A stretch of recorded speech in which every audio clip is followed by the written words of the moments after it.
Hi అండి, అందరికీ నమస్కారం. ఒక్క చిన్న మాట చెప్పనా?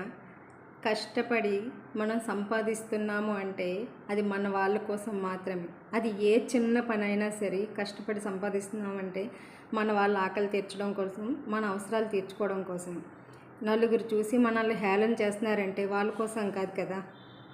కష్టపడి ఏ చిన్న పని చేసినా సరే అది గొప్పతనాన్నే చూపిస్తుంది. నువ్వు నలుగురిలో సిగ్గుపడి నేను ఈ పని చేస్తే నలుగురు ఏమనుకుంటున్నారో అని నువ్వు అక్కడ ఆగిపోతే వాళ్ళు మనకి తిండి పెట్టరు, వాళ్ళు మనల్ని పోషించరు. అవునా కాదా చెప్పండి. చిన్న ఎగ్జాంపుల్ చెప్పనా? మాది టిఫిన్ దుకాణం అన్నమాట. టిఫిన్ అండ్ టీ సెక్షన్ కూడా. చాలా చిన్న షాప్ పల్లెటూరులోని.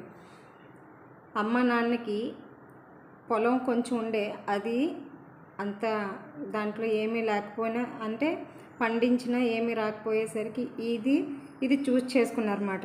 ఎవరో ఇచ్చిన సలహా మేరకు. ఆ చిన్న టీ షాపే మాకు చదివించింది, మా కష్టాలు తీర్చింది, మాకు అన్నం పెట్టింది, మాకు పెళ్ళిళ్ళు చేసింది. చాలామంది చిన్న చిన్న గొడవలు వస్తుంటాయి కదా. గొడవలు వచ్చినప్పుడు బంధువుల్లో కూడా గొడవలు వచ్చేటప్పుడు మొక్కం మీద అనేవాళ్ళు అన్నమాట. ఏమని?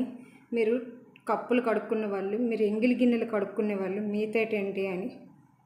ఆ రోజు మాకు బాధ కలిగిందని అక్కడే స్టాప్ చేస్తే వాళ్ళు తెచ్చి మనకు అన్నం పెడతారా?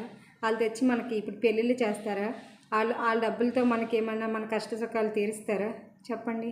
వాళ్ళు తీర్చరు కదా.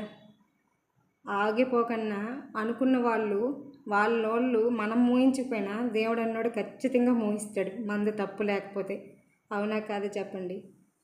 కష్టపడి సంపాదించుకునేది ఏదైనా సరే హ్యాపీనెస్ని ఇస్తుంది.